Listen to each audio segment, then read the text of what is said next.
Coming up on the Morning Show podcast, I have a Mr. Tyre in the studio with me. We're talking about a new book that he wrote a year ago, Heartbreak in a Young Man, a collection of poems. And I know him a little personally, so we're going to dive into that next here on the Morning Show podcast, YouTube's one and only and best. I've been up all week, not getting any sleep, trying to read the signs. I don't know how much more I can take, how much longer I can wait before I lose my mind. You, for heaven's sake, you take my breath away when you're not even trying. You got me wondering why. Oh, what if you were mine? Oh, baby, come on and say it now. Just let the words come out. Tell me you love me. It's easy to say what's on your mind. Say it a million times. Tell me you love me.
Say what's on your mind. Say it a million times. Tell me you love me.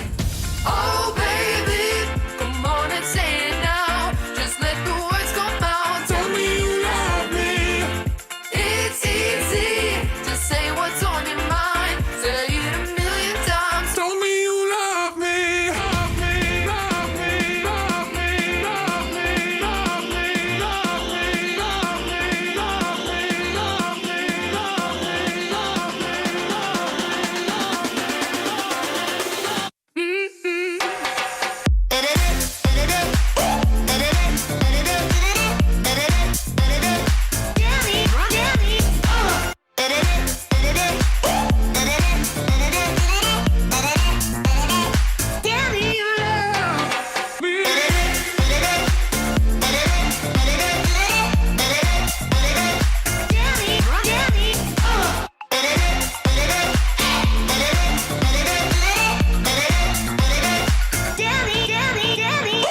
Studio VGB in Frederick, Maryland, Scotty presents The Morning Show with Scotty, YouTube's one and only Morning Show podcast. And now, here is Scotty. Okay. DeAndre. Hey. What's up? How you doing? Welcome to the podcast I've been trying to get you on for a long-ass time. God, how long have we been talking about doing this? It's a long time. Yeah. Did you speak up a little bit for me? My mic's not as sensitive as you think. All right, I got you. Is that good? Yeah, that's good. There we go. All right. You got a book out. Got a book out. It's been a year? Almost a year. It'll be a year in August. Do you remember back we were at a Panera and we talked about that book? Yeah. Like 4 hours in a Panera? Yeah. Something like that? Yeah, we talked a lot. Do you ever think about that anymore? I did at first. Like, when I first wrote it, it was like, damn, he's really on my ass. But when I published it, after a while, it was like, I want him to read it. You know, like, you were one of the people that I wanted to read it with because we were in the same creative writing class together. So you got to see my work before it was even my work. Because what a lot of people don't know is those poems, some of the poems that I did were the ones that I did in the book. So when you guys reviewed it at the end of the class, you guys didn't even know it. I didn't even really know it, but that was going to be the setup for what I was going to write later For people listening that don't know, Tiandre and I, was it a year ago? We had creative writing. Yeah. Over a year ago. We had a creative writing class, and he did poems. I did more short stories, and I think immediately we knew we were going to click once we... Oh, yeah. Wasn't it the first time we paired up? That's how we met each other, and we started getting into each other's work, and we were hard on each other, too. Oh, yeah, we were really hard. Yeah. Just talking, and it was just a vibe, you know what I mean? Like, we would talk, make jokes, critique each other's work, and you'd be so hard on yourself. You were like really hard. You were like, T, I don't even know if this is that good. I'm like, dude, it's fine, relax. And then you would share it with the class, and you were like iffy with it at first, but then you got it. Like, you found your nick, and then that was the one thing I did like about that class. Everybody had their own little kink and nick, and then afterwards, everybody was just in their own lane. So, was that hard on myself? Really? Yeah. In the beginning, you were. Because, like, you... And it was funny because I would read my stuff, and then some people would read theirs. I'm like, oh, like, T, that was really good. I don't know if I can follow... And I'm like, don't follow up. Just read. And then when it came to you, you were like, oh, man, I don't know. Because the way you deliver and the way you write. And I'm like, just write and deliver how you want to. And then everything will fall into place, so... You found your writing. You did. Yeah, that was the thing, though. Like, my stuff was so far out there. I felt like I was out of, like, the circle in the forum, and I was kind of worried, like, am I going to scare people? Am I going to, like, piss someone off? So that was what I was worried about. Yeah. Luckily, that wasn't the problem, though. No, that class was very loving and supporting. So. It was a very open class, too. I like that class a lot. Remember we'd have that prompting you have to write for 7 minutes without stop typing? That was... Yeah. The stories that we came up with in that was I love that something. class, though. So, we got a book on our hands here. Yep. How long did this take to get all the poems? How many is it again? It's like 1, 2, 3, 4, 5, 6, 7, 8, 9, 10, 11, 12, 13, 14, 15, 16, 17. Yeah. Did you already know that? Had to make sure you did your homework. 17. I wrote something about every single poem. This kid wanted me to give him feedback, and I made a joke that I had this big analysis that I was working on, and next thing you know, he thought I was serious, so... Yeah. I think, I'm honestly going to say, I probably spent 2 months, because I'd, like, read your poems, usually, like, I'd do one a day, and I'd sleep on it. Right. And then I'd wake up, and I'd start writing what I feel, and usually I'd scratch that, because the second time I'd read it, there was something else that would pop up. Right. The thing with your poetry is that when you read it, again and again and again, there's always one little thing, and this is what pisses me off about your writing, there's that one little thing that sticks out after every damn time. And what is that? It could be a phrase, it could be a word, it could be the way you worded something. But then, when you think about it, like, usually, like, 2 hours after, like, it just hit me like, well, I'm like, that's what he fucking meant. Yeah. This kid here... We're probably going to read some of this stuff out loud. The stuff he writes... You don't rush it, do you? No. There's one that I feel that you did. We'll get into that later, but every poem here is so deep, and the way you word it is so... I'm just going to say special, and I'm sure that's what it is to you, because... Oh, of course. Well, the thing is, I see, like, this roller coaster kind of thing, because, like, you start out in the poems, like, you're stating the problem, midway in the book, it's more of, like, aggressive... questions, and then towards the end it's healing. Yeah. Did I get that? Of course. And I did for those who don't know, the book is called Heartbreak and a Young Man in Love with Her Shadow. So. And In Love with Her Shadow, is that technically part of the title, or is that like a subtitle of the book? Because the way it's made on the cover, it looks like it's a subtitle. I'll put up a picture for them to see. You could say it's a subtitle. For me, honestly, the title and the subtitle, they have a story within themselves. So obviously, you know, the smaller picture, Heartbreak and a Young Man, that's very simple. But the In Love with Her Shadow, I feel I had to put that because it details a part of my love life that I felt was missing. I feel like when you get into relationships with people, you create this version of them that doesn't really exist. It's more so to complement the lifestyle that you two have. And so when people break up or they get a divorce or they just, they split, that version of that person, I feel they miss. They linger for that person that they fell in love with, that they got to know, that they wanted to know more of. But the funny thing about a shadow, sometimes it can either be placed in front of you, but mainly it's placed behind you. And a lot of times when people are walking away, the shadow gets longer. And so you think in your mind, if something's longer, you can reach for it. But shadows aren't tangible. You can't physically grab them and touch them. So with being in love with her shadow, I'm in love with the her that I got to know.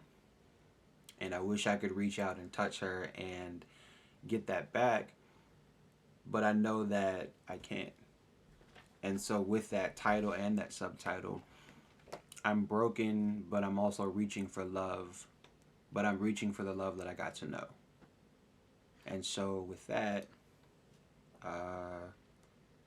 Heartbreak and a Young Man in Love with Her Shadow came about. Is that on the back or about the book somewhere that it says that? No? That's just something that you only get if you get your book signed from you and you ask the question? Basically. You got to sign this, by the way. I got you. We talked about that a long time ago. So, when you started writing poetry, did you always start writing about love and poetry, or did you start before relationships when you were younger? Was there like something else that kind of like made your niche for poetry? I talked about the world, but it was more so in different metaphors and analogies. Like if anybody gets to know me, I'm a big analogy person. I'm like, yes, I'll compare the this book, to that. The book makes that very clear to me. Yeah. So the first poem that I remember ever writing that I actually took serious was called Life is Like a Roller Coaster. And I gave it to my mother, and I don't remember all the words that I said, but it was like, life is like a roller coaster. You have your ups and downs, your twists and turns. And then I got into the dynamic of a roller coaster. The roller coaster is somewhat of a life exciting kind of ride. You get on it, you're screaming, you're hollering, your heart's racing. Sometimes it'll shoot you, up in the air. Sometimes you'll go racing back down. And there's this level of fear that gets brought into you, but also there's this sense of rush, this sense of life that gets brought into you. And sometimes you get sick of the ride. Sometimes you want to get back on. Sometimes people get sick of the ride and still go back on. And so me writing that in the 4th grade showed that I had a level of... The 4th grade? Yeah. That's deep for a 4th grader. Yeah. But... Holy crap. I think after that, I more so started writing about myself. How I felt, how I thought, the pain I was going through. And I'll never forget, in 7th grade... And shout out to all my survivors, and may peace be upon you. To those who didn't, I tried to attempt suicide. And I'll never forget hearing a voice. I won't say it's the voice of God, the universe, whatever, powers may be. Something told me to pick up my iPod that I had at the time and just start writing. Because I had fell off of writing, and so picking that up again was like my savior. That was like my voice when I didn't have one. And then after sharing some of the poems with my old mentorship program that I used to be in, I started doing it at church. And from there, went to spoken word, and then I started getting offers to go to places and events and, speak. And from there, just starting to get my name out a little bit, and that was it, So now I say poetry's like my wife. It's like the best friend that I didn't know I needed. So what is your set religion? Well, what do you believe in? It's okay if you're all over the place. Yeah. Just roughly, like, where do you come from? Like, what's your background with religion? My mother is Baptist. My grandmother is Catholic, but Woo! I grew up Baptist. So I grew up in the church from about 7 to, I'd say, about 18. But now I say I'm more spiritual than religion. I don't try to force myself into anything that I don't want to be in, but I don't accept everything and just believe what everyone says. So I'm more of a researcher and, taking things in for myself. And I think that's a beautiful thing, to find what God is to you. rather than someone telling you what God is for you and then just growing up that way. No disrespect to those that do that, but for me, I couldn't sit back and just take that was the answer for me. So now I just say I'm more spiritual. I still believe in God. I respect the universe, Mother Nature, all the powers that may be, but I don't have a specific religion that I go into. So do you consider yourself like spiritual follower? Like no section of Christianity? Just like in there? No. I would say that for the time being, I denounced my Christianity only because I want to find out if that religion is for me, what is Christ for me? Rather than going to church, being raised in the church, and other people telling me what God is for them or what Jesus is for them, and then saying, well, yeah, that's what God is for me. I don't really have a basis off of why he is that way for me. And so going off on my own path, which I still don't feel like is going off of the path because I'm still on, whatever step, path God has. But finding out what God is for me, I feel is more important than me sitting somewhere listening to the word. And I love the Bible. It's cool. But to just find out what it is for me, that's my overall goal. And I would give that same option to my children when they get older. So. Did you feel you were forced to go to church when you were younger? Oh, of course. Did you? Yeah. Did you go for your mom and family and grandma? Well, my grandmother's church, because she was Catholic, she went to a different church. Right. But with my mother, she was a single parent mother at the time. When you get up, you gotta go. It's no disrespect to her. It's no disrespect to the lifestyle that we lived. It was just, when we have to go to church, we have to go to church. There is no say-so. Only way you can stay home is if you're sick. That's it. Did you ever feel you were going anything for yourself, or was it solely just for At one point, family? At one point, I noticed a pattern where a lot of the kids in the church would give their lives to Christ. It was always around the age of 7. And... Was this in the Baptist church? That's the one that you went to? Yeah. Okay. And so, around that time, I did feel a little rushed getting into it. I went, gave my life to Christ, got baptized, and for a while I tried to believe that it was for me. I went to church, went to Bible study, vacation Bible school, anything that was church active, I was in. I was a mime in the church, I was in the choir, I was an usher in the church, like everything, you name it. But I still didn't feel like I had did it for me. When I got older, I'd say about 13 through 16, I started trying to read the Bible more, understand the scriptures, ask questions, hang around older folks that were more into the church to get their views on everything. But I still felt like in the beginning, I didn't go there for me. And that was always the struggle, trying to figure out, why am I here? And then questions like, well, what is God? Who is God outside of this realm that they're speaking of him in? And then that turned into just a whole bunch of deep questions about life, the universe, God, Mother Nature, all these different things I just had questions about that I didn't want from a religious aspect, just because, like I said, I was trying to find out what it was for me. And so instead of giving someone else's interpretation of what that could be, I'll just go out into the world and, see the truth.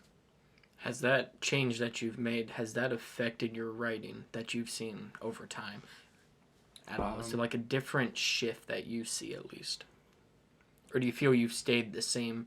Because you said in 4th grade you wrote the roller coaster poem. Mm-hmm. Was that a poem or a story? That was a poem. Were you always in poetry? Is that how you started? Yeah. Have you gone anywhere else but poetry? I mean, school papers is one thing, but have you, like, your own work, have you ever, like, kind of peeled off from that?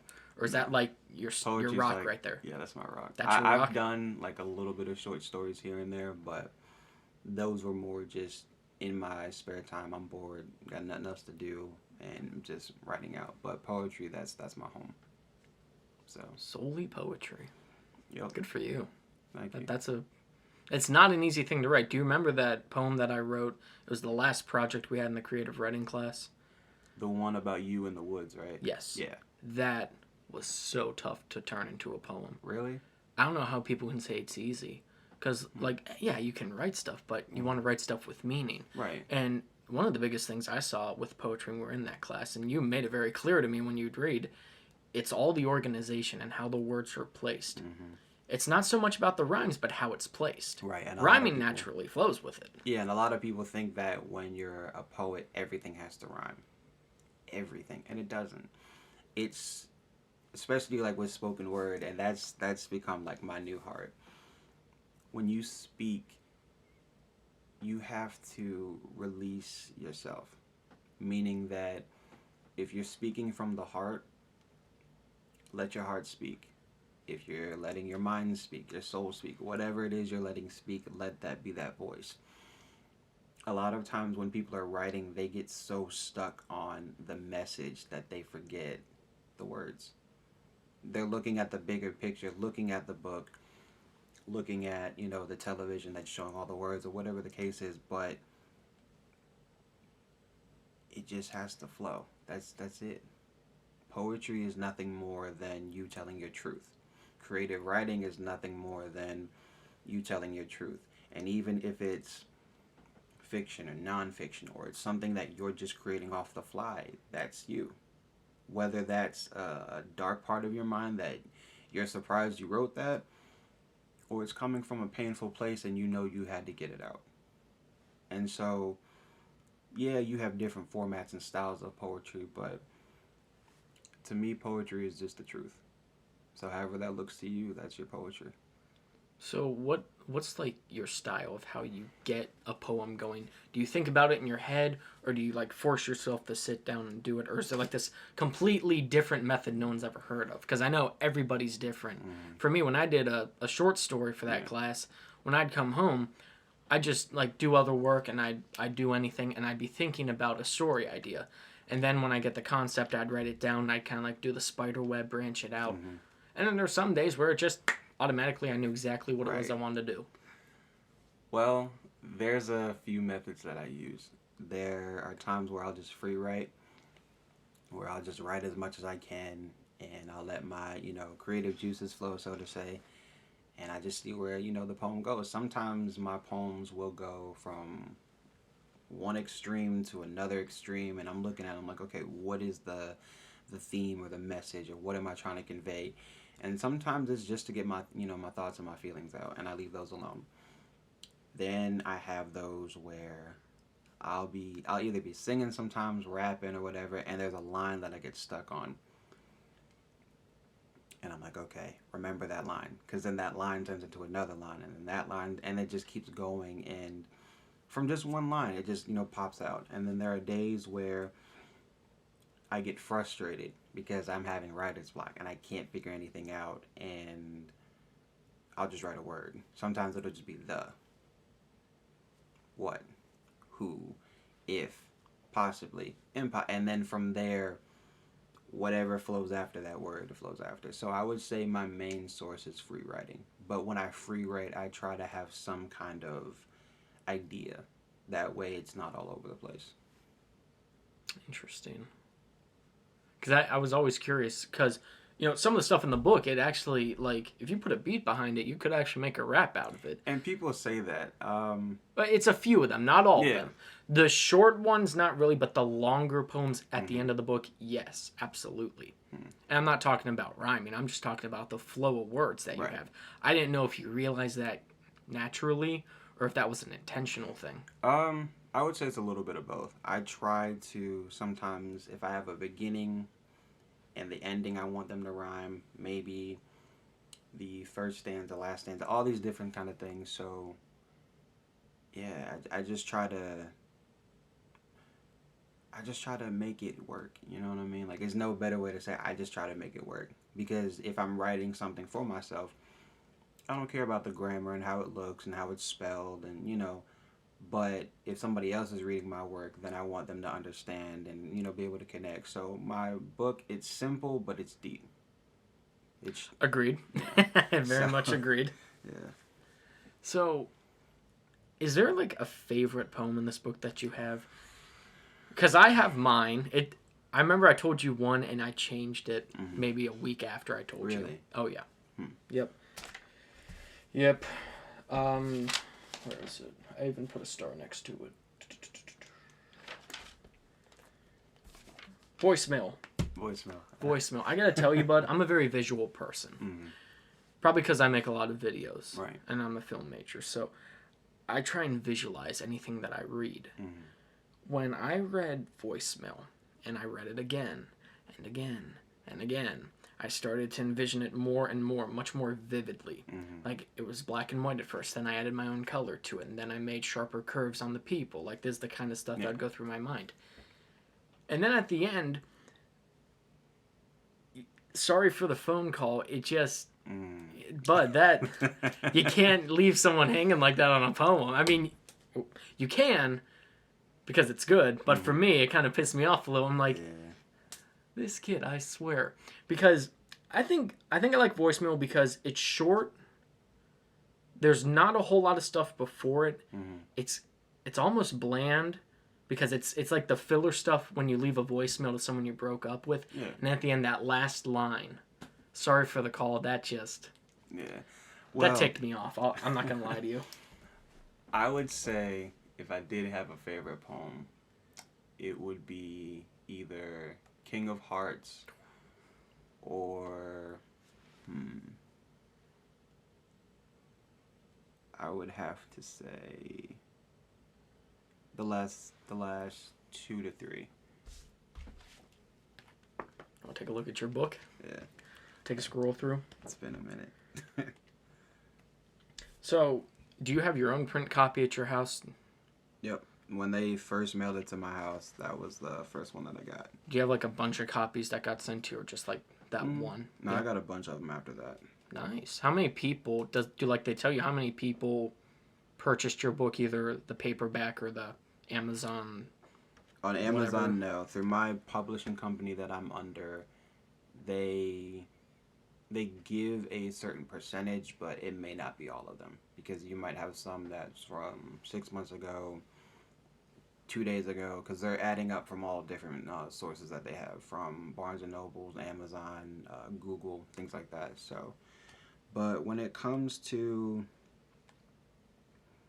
like, do you get a solid number of like how many have been sold? Do they tell you that? I believe they do, but I haven't checked it in a while. Like what? 1 million, 2 million, 5 million? Maybe in the thousands somewhere. Really? I think so. Either that, the hundreds or the thousands, maybe. Damn. Yeah. Good for you. No, thank you. That's really good. Over 1,000. Now, how does like the print thing work? Was there a set number of copies they printed for you when it was getting published, or like do you have to wait for like a block order of like 10 or 20 or something for all 20 of those to be printed? How did they do that for you? Well, the first couple that I got, it was more so a gift, like, you know, congratulations, you're a published author.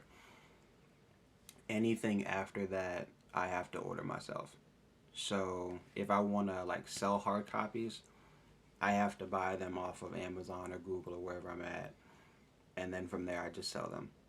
Or I have business cards, pass them out, do it that way. Basically, I do a lot of self-promoting.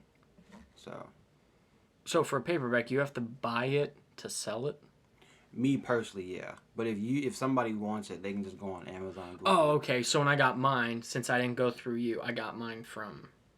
I think I got mine from the publisher, mailed to me. So if I went to you and I want it, you'd buy it to give it to me, which I'd pay you back for, right? If you want...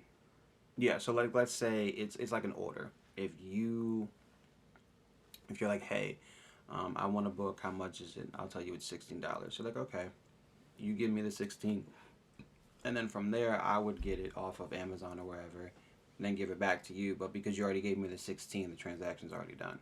So if you want like me to physically give it to you, then you could give me the 16, you know, then I give it to you. But you can get it, you know, on Amazon, Google, anything like that. So if you want a physical copy, you could just, you know, buy it yourself.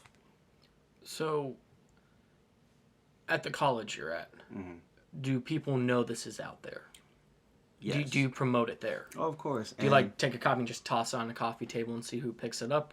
Or do you like in your classes promote it to your roommates, to your friends out in public? You know, how do you promote your book? I have business cards. So with my business cards, and shout out to Bowie State University, I love y'all. But with my book, the physical copies, I'll buy a chunk full and maybe about 10 to 15 copies. And then I'll have a whole bunch of business cards. And what I'll do, the ones that can buy it on the spot, they get a physical copy. The ones that want to buy it later or online and get an ebook, I just give them a business card. Everywhere I pass my business cards out, everywhere. There is literally probably no place that I haven't been on campus that doesn't have a business card in there somewhere. And because we have open mic nights every now and then, you know, show up, promote my book, do an amazing job, and then from there it's like, oh yeah, I wrote a book. How old are you? I'm 21. And they're like, oh, I want a book, I want a copy. I'm like, okay, well, here's a business card. So from there, just a lot of hand-to-hand work. Right now I'm trying to get it into the bookstore, so we'll see how that goes. Are you like the talk of the school when these open mics happen? Like, do people show up solely to see you? Because I've seen your Instagram videos where you talk, and I gotta tell you, you get that crowd going sometimes. I don't know. I wouldn't say that I'm the only reason why they're there, but I think throughout the couple of semesters that I've been there, my name in poetry is getting known a bit more. Like I've known people to come up to me and say, oh, I heard somebody talking about your book in the cafeteria, or I saw somebody reading your book, you know, in their room, or whatever the case is. So me being there so short, my name isn't that grown yet, but I feel throughout the, you know, next year or two that I'm there, it'll get there. Have you had like anyone that wants to like collab with you on anything at the school yet? Any other people that do poetry hardcore? Not that I know of. I know that people that want to support, you know, in any way they can. I have a few friends that are artists that I tried to collab with and do stuff on Instagram where you paint or draw something and I make a poem out of it, different things like that. But as far as different poets, no. Interesting. And you said earlier sometimes you rap and that's how you can get some of your lines for poetry. Mm-hmm. Have you ever thought, and I don't know, maybe you have you ever thought of making an actual song or a rap about one of these poems? Like, you actually use those lines in the book into a song? Because some of them really have good flow for that.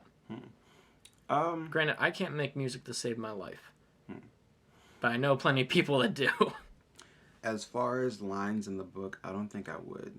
I think for the sake of this book, I want to keep it in the book.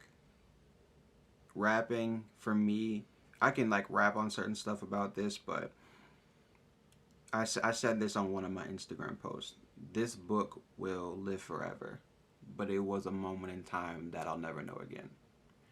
And so basically what that means is this book is going to be around even when I'm gone. Like 50 years from now, you can still type in Heartbreak and a Young Man in Love with Her Shadow. It's pretty cool, isn't it? Yeah. And so, like, when my kids, you know, see this and their kids, it's like, oh, my great-grandfather or my grandpa, he wrote a book. I could do that. It's still up there. It's in a bookstore. Somebody has it in their old, you know, garage or whatever. You know, it's going to be somewhere and everywhere. But this was a moment in time that meant a lot, but it also hurt a lot. And so this is a moment in time that I want to remember and I want people to relate to. But as far as like continuing it and making it just kind of stay alive, no. I don't want it to die off because, like I said, this is my book, but this is a moment in time that I don't want to keep alive. This was something to show that other men feel this way, that other men can be emotional and still be strong, but at the same time, to move on and grow from it. So if I did make songs, I would try to make more songs about, you know, life, the truth, my dreams, my goals, having fun, you know, and things about, you know, love and heartbreak and things like that too, but that wouldn't be the focus of me making a song. But I mean, who knows? I've thought about making a song or a mixtape or an EP or whatever. Have you ever thought about making a video? As far as what?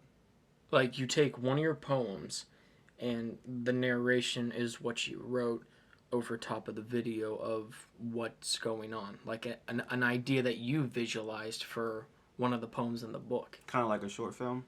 Sort of. Like a very short film. I've thought about that too, but I don't know. I mean, there's so many different avenues that you could do and, go with this, but as far as right now, my main focus was, just to get the book out, be published, and push the book. But as far as other ideas like films or songs, even merch, like I've thought about doing merch where I'd wear that. like on the I front, would. on the front you would have a picture, and the picture could be one of the poems, whether it's like When I Saw Her, and it's a guy meeting a girl in this, area. Then on the back of the shirt or the jacket or the sweatshirt, whatever it is, it's the actual poem. And then somewhere on the bottom, it would be a link to where you can go get it. So if you're walking down the street, somebody sees a nice colored shirt with stuff on it, and you look at, oh, it's a nice shirt. Then you turn around, it's a whole poem on the back.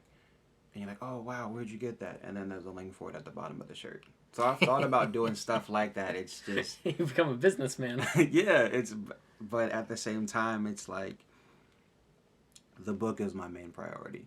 Anything after that, like merch or films or songs, like that wasn't my goal. The goal was to be published. The goal was to have this out. And now that it is, for the time being, just, push it and see how far it goes. Well, now it's been out for almost a year. Yeah. You've let it have time to kind of walk on its own. Let the words do its own work on other people. Has anyone like DM'd you or texted you, other than me, of course, about one of your poems, about something that you said, something that you talked about? Because my second favorite was... I just had it in front of me. Shoot. Oh, I Wish You Knew. I think I told you originally that was my first favorite. And the reason was because you talked about emotion in there. Mm-hmm. And 21st century, we don't really... Either you and I show emotion, because I know you do, I know I do, because we're doing it right now. Yeah. But like the rest of the world, like as a man, you're supposed to be viewed as not really showing emotion because that's a sign of being weak. I don't know where that came from. And I'll quote exactly what I put in my little feedback here for you. This poem puts the shitty idea to sleep and opens the world to realizing that men have emotions too. I think originally that's why it was my favorite, because for some reason talking about emotions makes us weak. And we're viewed as men because we're supposed to be better than females for some reason. You kind of just like shut that whole thing down in a few lines. Yeah, I don't want to say I know where it comes from, but I have an idea. Being vulnerable is one of the most scariest things in the world. Which is talked about in another poem that you have. And I did my homework. And as a male, you're seen as, the provider, the protector, the person that you're supposed to look to, and they've got everything. If something's going wrong in the family, dad, we look at dad. If dad's strong, we can be strong. If, I'm dealing with something, I know my big brother, he's going to handle it, whatever the case is. Even with friends, like if my boy's down, like I know like that he's a strong individual. And so it is a symbol, but with that symbol, there's a heavy price that comes with it. And so if you're showing emotion and it doesn't look like you have everything together, and I think that people get caught up in the moment of emotion that they think, oh, if he broke down, oh, it's all over. We lost the game. We dropped the ball. Like, this is it. If he's breaking down, then we're done.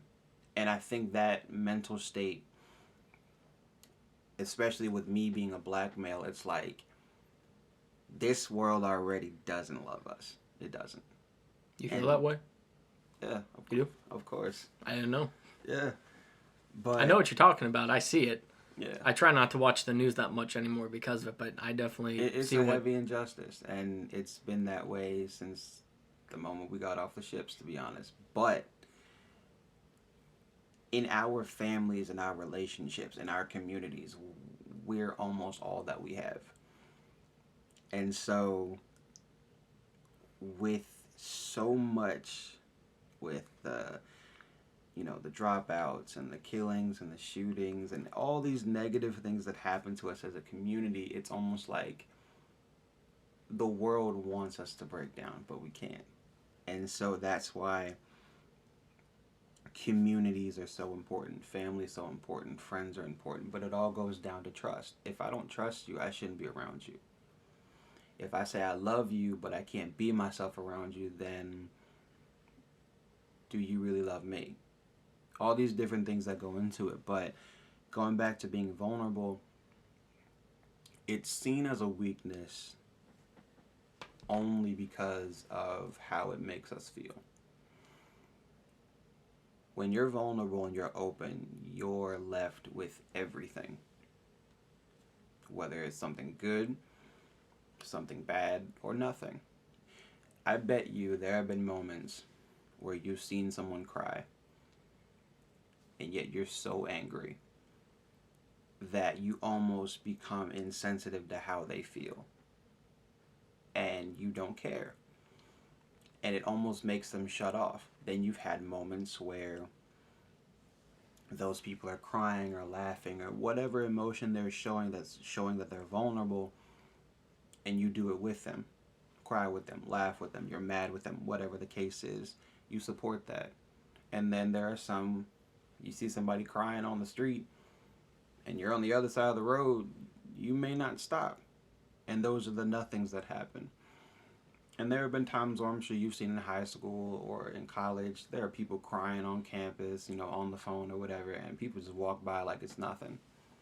Now, we've grown up to have the mind your own business mentality, but we're all humans. I remember one day I was at Bowie. There was a girl crying on the phone in the hallway, and I stopped and I was like, and I whispered, "Do you want a hug?" Just by me saying that made her cry even more, because there were people just walking by like she didn't exist. And I was like, how can you do that? Would you like a hug? And she shook her head and said no. And I said, okay, I gotta take that. I said, may peace be upon you, and I hope whatever's going on, it gets fixed. But I think that with being vulnerable, you never know what's gonna happen. And so I think it's seen as a weakness because it's a sign of what? Opportunity. Whether it's a war, whether you're just plain old fighting, you're in a relationship, you're not in a relationship, you're at your job. The minute that you show the other side of the coin, it gives the other side the opportunity to do whatever it is they want. You're open. You're not guarded. You're left defenseless for that split moment. For that split moment. If I'm crying and you're there for me, I'll remember that. Off of me remembering that, I might want to do good for you. But later down the road, you might not be good for me, but I remember what you've done for me. And there are a lot of people like that. Oh no, so-and-so, they were there for me when times were dark, when I was at my most vulnerable. And it's like, okay, they were there, that's great. But they're hurting you. Whether it's physically, mentally, or emotionally, or even spiritually. But they're hurting now. So when it was their dark time, I need to be there for them. But you're hurting yourself. And so you're paying for something off of the memory of what happened. We stay too long in areas where we're not meant to be, off of the kindness of what someone else has done. There is a thing where too much of anything is a bad thing. Too nice, too good, too bad, whatever the case is. Do you cry openly? Do you try and keep it in, or do you... Because it is healthy to cry. We're saying all this. I'll admit I do. I'll cry by myself. A lot of times if I do cry, it's usually by myself. If I do cry in front of people, that's when I can't hold it in. And whatever we're talking about at that time, it's like, all right, it's just gonna happen. And when I try to cry, Do you try to keep it specific to who you're in front of when it happens? yeah, I'm not a big public person. Ooh, I'm not a public person. Like, if I'm ever out in public, something has to, like, drastically happen for me to just be like, boo hoo hoo hoo hoo, and, you know. So do you consider yourself introverted? Yes. More kept inside than letting out? I know poetry lets it out, but day-to-day operation, you keep it more inside. Yeah. Okay. I'm only extroverted when I'm around other people, and that's more so for People that comfort. you trust or just anybody out in public? A little bit of both. Both? Yeah.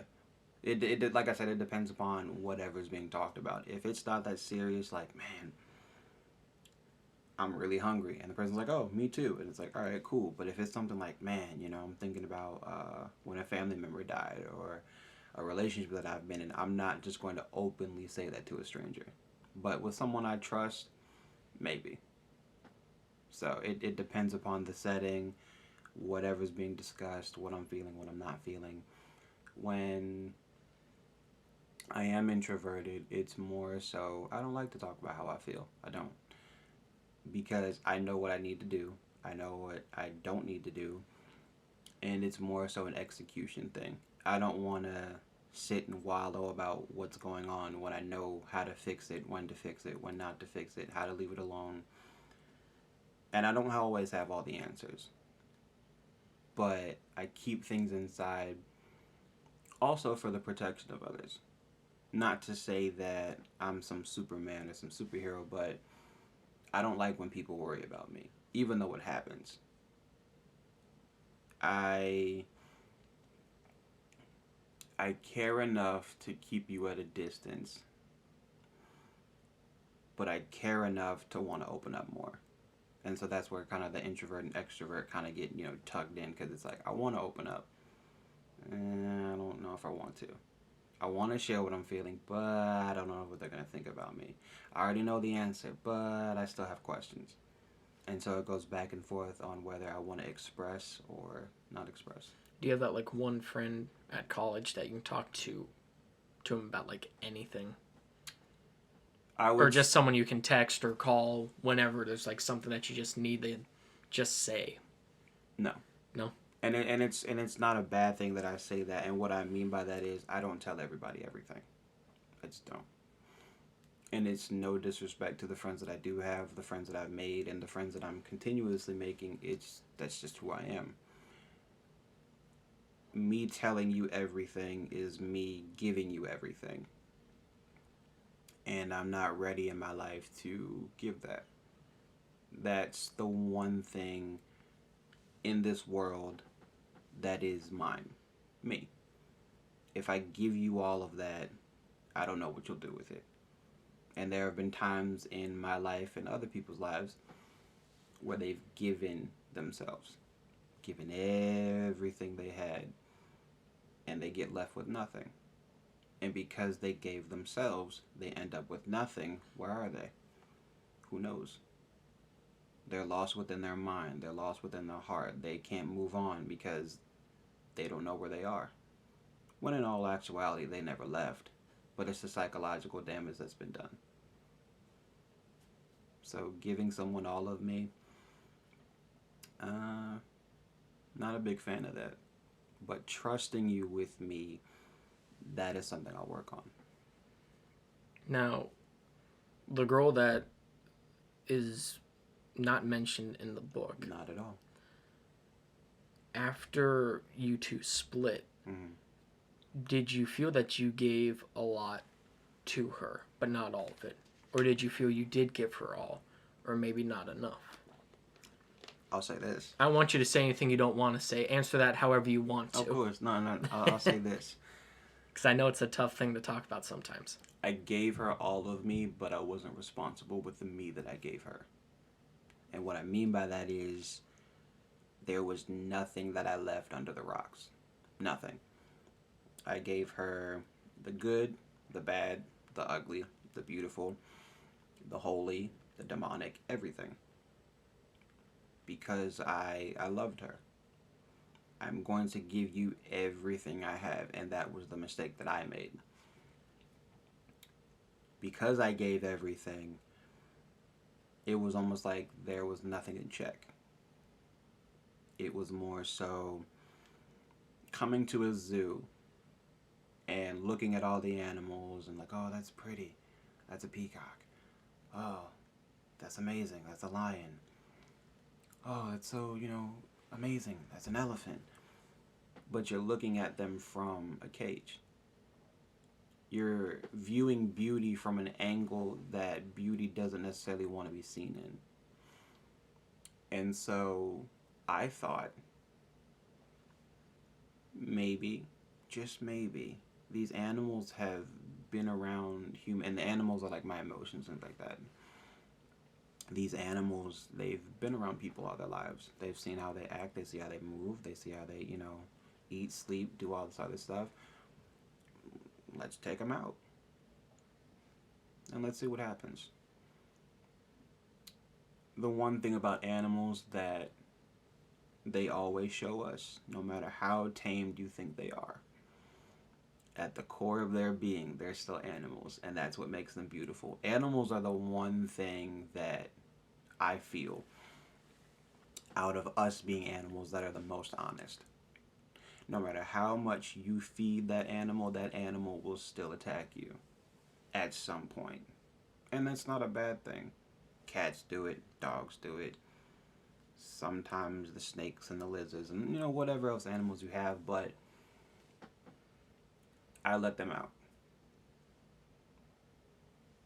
And I trusted my animals with this particular viewer. She might have, came in for the job and said I'm qualified and all these other things. Cool. You do so well with my animals that I want you to run the park with me. They trust me because they're me. But do they trust you? And that wasn't the case. I didn't trust myself. And, going back into real life terms and things like that, I didn't trust myself with the her that I had given. And she ended up paying for it because there were times where she would tell me, I feel like you don't trust me. And I would tell her, it's not that I don't trust you. I don't trust myself. And so with giving her all of me, I gave her the parts of me that I didn't deal with. And I thought that with love, patience, kindness, all those, things in a relationship that you're just supposed to work on, it would heal it. I gave someone else the responsibility to help heal me. And through that, it took a turn. Definitely took a turn. And I became one of the animals that were more prone to attack, rather than the ones that would flee from the danger. I injured myself in the process, and I also injured her. And for me, that was something that was unforgivable. But it taught me a lesson. It taught me a lesson. It taught me that, yes, love can conquer all, but it also takes effort. It also takes work. It takes time. It takes dedication. It takes communication, comprehension. All these little things that go into a relationship, a healthy relationship. That's what everybody's trying to work on. And so with me, I gave her all of me, but I didn't keep the me that I gave her in check. So I want to ask you about the poem Repair. Yeah. I've read it plenty of times. I have a love-hate relationship with it. I really don't see in the poem where you actually talk about repair. Because when the title Repair, towards the back, I did my homework. Yeah. When you read it, well, when I read it at least, I didn't see where the steps were being taken towards repair. Now, I didn't know if repair was being referred to as more of a metaphor for something, because one of the lines where you said, walk with me as if I were in an accident. Mm-hmm. That was the closest I got to finding steps being taken to repair. I didn't know what the purpose of this one was. This is one that kind of left me hanging. If you want to kind of explain that. Repair wasn't the repair of me in the sense that, oh, I'm taking the necessary steps to heal. The repair was more so me speaking to her. And that's why in the second to last line where I said, repay me with trust, love, and respect. Or trust, respect, and love. When I said that, the repair was more so speaking to her. You broke my heart. Fix it. You said you wouldn't let me go. Hold me tighter.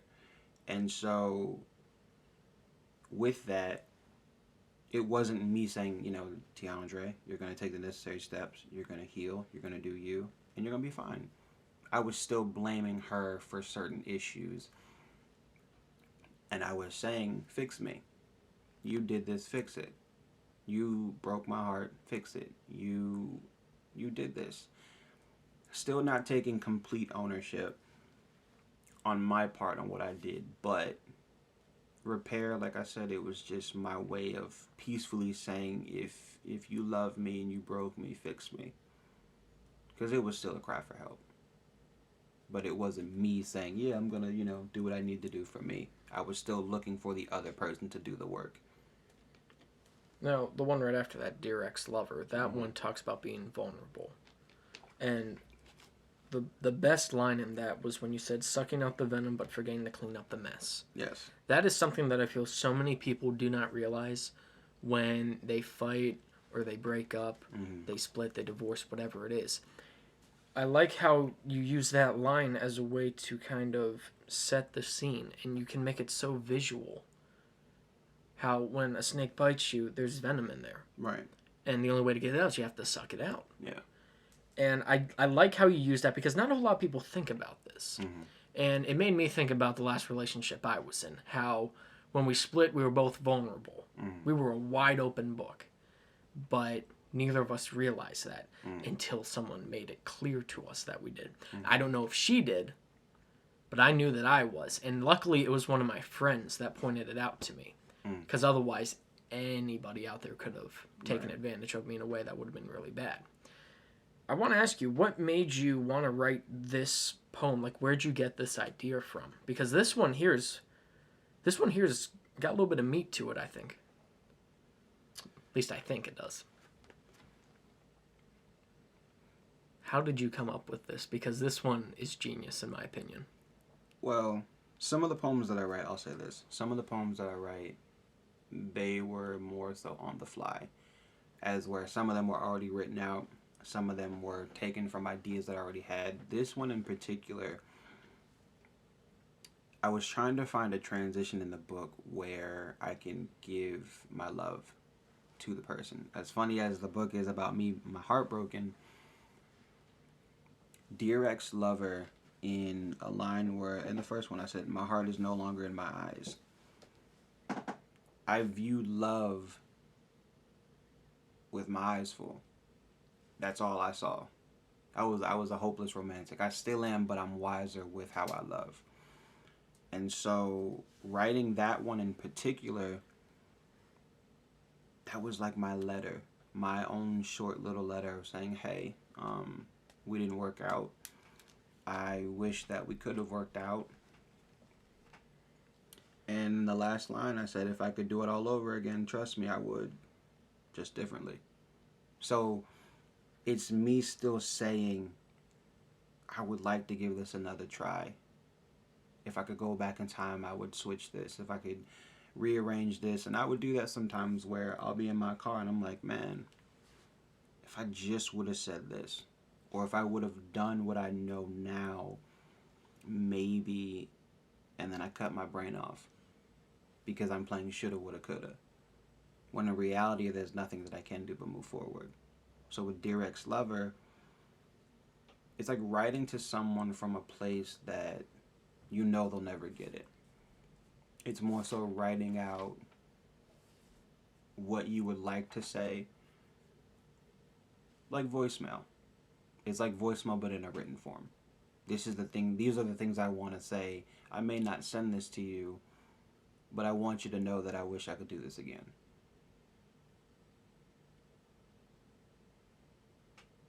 I'm sorry, I'm just going over my notes here because every poem that you have in this book, there's a different theme and a different motive. Mm-hmm. Was that planned for the book?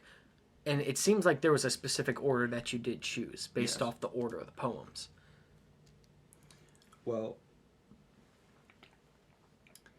I wanted it to be almost like a timeline. So, from the moment that we first met, I knew it, to not everything in the relationship, but just kind of glossing over certain things, getting right into the heartbreak, and then afterwards, you know, getting to the healing part. So, in certain poems, there's feelings of love. In certain poems, it's anger. In certain poems, it's peace. And in certain poems, it's just utter sadness. But with each poem, I'm getting out what I couldn't keep in. And so when I was in class writing some of these poems, the last day when everybody had to share chunks of their work and then, you know, the whole class critiqued it, I said, and I don't know if you remember this, I said, guys, be easy. This is my heart on paper. Mm-hmm. I remember that. These poems aren't just stories that kind of drift off of the path, and no, these are things that actually happened. These are things of how I felt, what I thought. So a lot of these poems, and all of these poems, they are my heart on paper. But with each poem and each section, they tell a different part of my heart. What I want, what I wish I could do over, what I don't wish I could do over, what I wish just in general. Sections of my heart that I kind of put into these works to show the reader, okay, at this stage, this is how he felt. Oh, that's so sweet. In this stage, that's how he felt. Wow, that was really fucked up. In this stage, he still has nothing but love for this person and wishes nothing but the best. Yet the book is entitled Heartbreak in a Young Man. You would think if somebody's heartbroken, and people have done songs and, you know, books and stuff like this where it's like, oh, F that person, they hurt me, and how could you do this? We were supposed to be together. And I did a little bit of that, but the overall theme was forgiveness. I forgive you.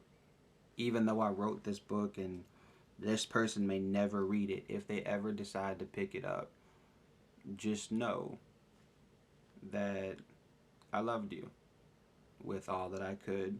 I'm sorry that I couldn't do the best that I could, and I'm sorry that you couldn't do the best you could. But just know if you ever read this, there's no hate. There's no negative feelings in the sense that I wish the worst for you. I want what's best for you, but no longer to the benefit of you being beside me.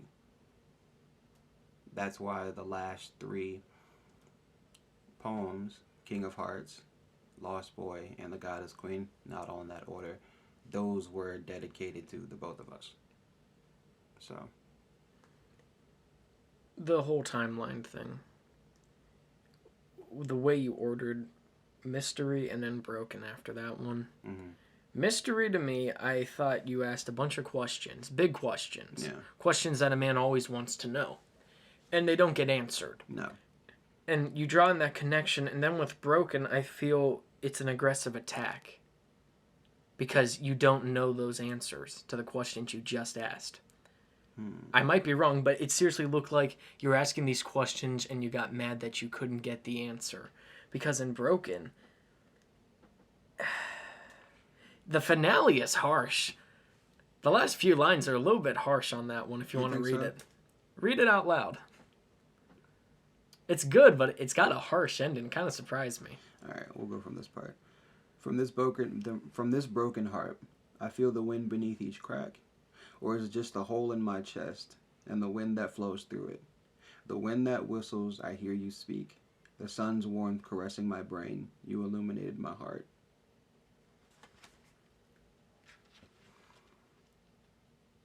You were my own 4 seasons. My heart still beats to the sound of your name. It's a tune that sickens me to my core. Your laugh haunts me in my sleep. It is your love that keeps me awake. Roses are red and violets are blue. My death in our relationship is on you, yet it's on me too. I tried my best to love you in spite. I needed you in the dark, but you shoved away my light. Now I've been broken again when I was supposed to be healing. The doctor said to stay away so I could focus on myself. Once again, I'm left with a broken heart because I trusted you with it.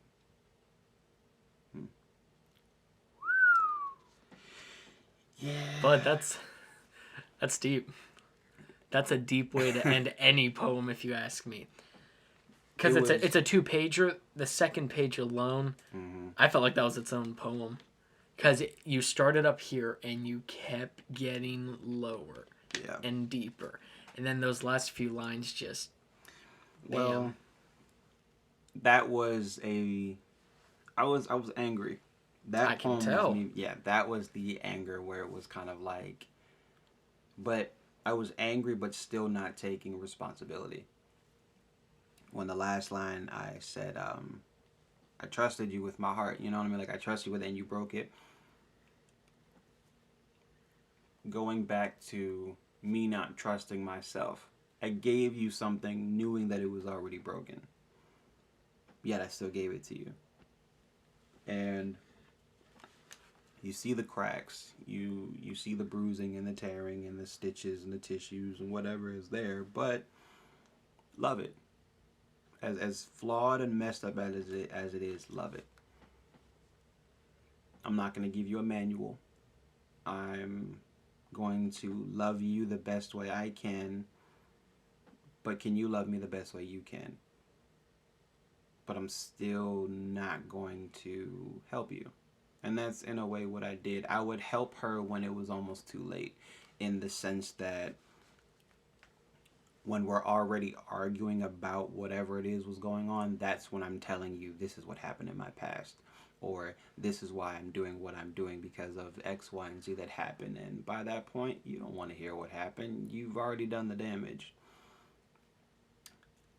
So once again, I'm angry. And it's more so, I'm talking to the both of us. I'm angry because I trusted you with something that I hold so sacred, but is also so broken. But I don't want to present it as just broken. Because my heart is beautiful. My soul is beautiful. Like, I'm a beautiful person. Takes a lot to say that, but my flaws don't define who I am. I let my actions speak for my words, and it's ironic that I'm a poet. I'm big on my words. So when I gave you my heart and you broke it, it was almost like I was speaking to myself as well. Because I'm so introverted, I don't pay attention to my own needs.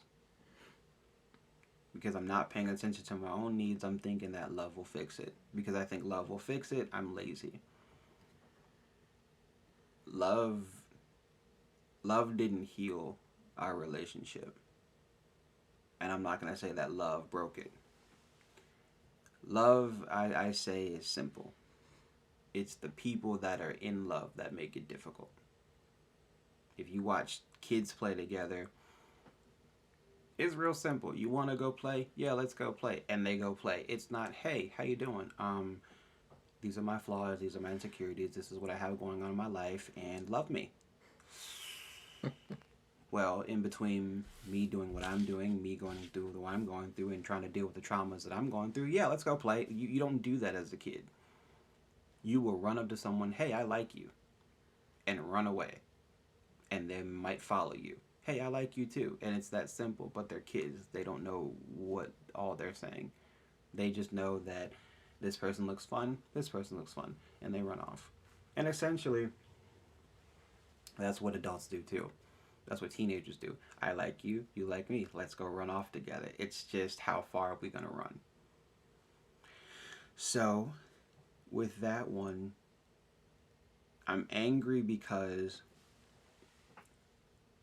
in the movies and the books and the TV shows, love conquers all. It doesn't matter what the person's been through. It doesn't matter what the person is going through. Love will fix it. There is a rainy season and, you know, the rain's coming and they just kiss in the rain and I love you, I'm sorry. This person's about to take a business trip and never come back in 20 years and that person's running to, you know, the airport. I love you, don't go, and they don't go. Movie's off. They might have little moments in there where it's like, yeah, well, this is, you know, this is who I am, or this is what I've been through. Deal with it. I love you enough to deal with it. And they deal with it. But life doesn't work that way. If you have something that's going on as an adult, take the responsibility to know what it is, but to do it. But they don't. Sometimes they don't. And then that it trickles over into the relationship, and now it becomes a we problem. You've made an individual problem a group activity, and it wasn't supposed to be. Because now that person might feel like they're paying for something that they didn't do. So, I'm mad at myself because of how I treated my heart. But I was mad at her for how she treated it as well. I knew we were going to get deep today. Yeah. I texted you last night. I knew we were going to get deep on this. Does this feel deeper than the other radio show you were on? This isn't a radio show. Does this feel a little deeper? Because I feel like I'm letting you finally open up more. Because that was the one thing I wanted you to get the chance to do. Because the other one, I know you told us before we started recording, you know, was it like, for that show, was it like an hour? Like, was that the block they said you had to work with? Yeah, well, originally I was only supposed to be on there for, I think, like 20 minutes. So. Really? Yeah. But There's 20 minutes of ads. But. I mean, nothing against them. Like, they have a viewership and an audience. Like, station. good for them. Yeah. It just seemed like you were holding back a lot of stuff. Because I think you knew, like, you had, like, a limited amount of time to work with. Yeah. Also that, well, it was my first time on a radio interview to begin with. So I Were you felt... nervous? No. Really? Yeah. I would say that I was excited, but I wasn't nervous. So when I got there, I felt like it was more of an introduction to who I am. Yeah, I wrote a book, and yeah, I go to Bowie State and all these other different things, and I was there to talk about the book. I feel that interview was more so to pick at my brain to see, you know, how intelligent I am, you know, what my views are on certain things and issues. So if they ever bless me with the opportunity to go back, then I would talk about the book. Same how as we are here, we're talking about the book. If I get another radio interview or a podcast or wherever I'm at, I'm going to talk about the book. So I felt that interview was what it was supposed to be. Is there anything specific you want to talk about? Book related, world related, our friendship, regrets, how much you hate me, anything like that? Well, I don't hate you. Oh, thank God. I think for today I just want to talk about the book. I just want to... You just want to get it out there? Yeah. As much as you can? Yeah. All right, well, we're over an hour, so if you're down to keep going, I'm all for it. I think this book is... It was hard. It was hard for me to read, and it was hard for me to write. Were there more poems that were going to be in the book that you might have pulled? Or did you have to pick and choose over a few of them? I think when it came to... No, I think I had the right amount. I don't think I ever, like, picked and scrapped and had, like, let's say 50 poems, and I chose from those 15, and no. Or those 50. Were there parameters that, like, the publisher gave you? No. They were very honest, and they were like, if this is your work and this is what you want to publish, by all means, this is your book. We have no way to tell you how to write it, where to put it, you know, this poem should be here. The only thing they helped with was, like, you know, the grammar and the checking, but they do that anyway. I think they might have missed something, though. Well, let me see the book. I was reading over the poems last night. It was towards the end. I forget which poem it was.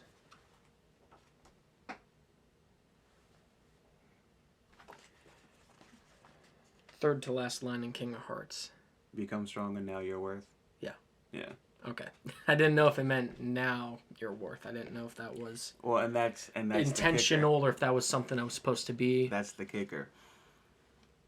However you want to word it, whether you want to put that K in front of the N and it's know your worth, or it's you take it as it is, become strong and now you're worth. I hate you. And that's the question. It's like, okay, you go through your life trying to be strong, right?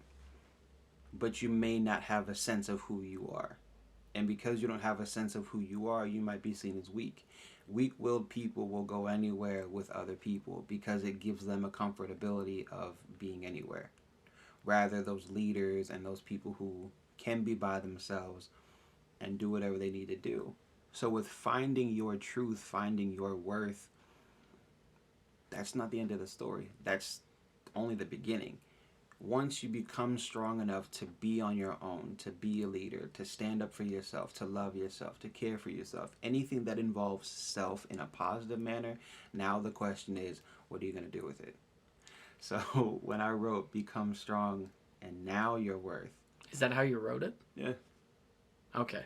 I didn't know if you put it as know your worth. I would have liked it to be know your worth, but the way it came out, now you're worth. Was that something that they messed up on, or was that the way you gave it to them? That's the way I gave it to them. Really? Yeah. Sure. And they wrote it. And going through all the grammatical errors, they didn't check it. They didn't switch it. So what's meant to be Not even a word about it. Just what's meant to be will be. Really? And, yeah. Become strong and now you're worth. It sounds weird because it's like you would think, well, doesn't he supposed to mean no? Now you're worth. But there's that period at the end, so there's no continuation of, okay, we talked about worth. Let's move on to something else. Now you're worth. And I could have put a question mark on it, but it's almost like I'm telling the reader, become strong. Now you're worth. The question is, worth what? Are you going to let the strength consume you and you just run through everybody because you have the power? Or is it because you have the power you want to help other people? What is your worth? Where do you view it? And where do you view yourself? So now that you've gained strength, now that you've gained love, self-care, honesty, truth, whatever it is, what are you going to do with the knowledge and the wisdom that you've gained? See, for the past 2 months, I thought that was a typo. So I took it as know your worth because that's probably what everyone else was thinking too, except the publisher apparently. So I guess the last few lines I wrote on feedback for that one, I'll just scratch that out. But I want to talk about Heartfelt and the Goddess Queen. Okay. I didn't really give you feedback on that because I felt those two specifically came solely from the heart.